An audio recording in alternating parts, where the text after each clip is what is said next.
টি-20 আর one day eighty মানুষ ভুললে যাইব, মিসাইলে খেলবো। দেখ অবস্থা শুরু হয়ে গেছে।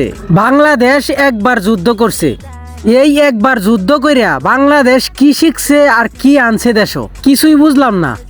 না আছে মিসাইল, না আছে কোনো পারমাণবিক অস্ত্র, কিচ্ছুই নাই বাংলাদেশ। অনেক কি হয়েছে? বাংলাদেশ তো নিন্দা জানাই দিছে। আরে বেটা নিন্দা, বাংলাদেশের নিন্দাতে কারো কোনো কিছু আসে যায় না। এই 55 বছর ধরে বাংলাদেশের মানুষ ট্যাক্স কি কম দিছে?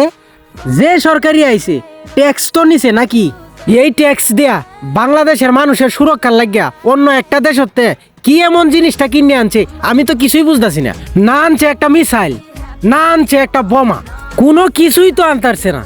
আনছে কয়েকটা ভাঙ্গা বিমান, আর কিছু তো বাংলাদেশও নাই। কয়দিন পরে দেখবে খেলা চলবো মিসাইলে, আর কোনো খেলা হইতো না।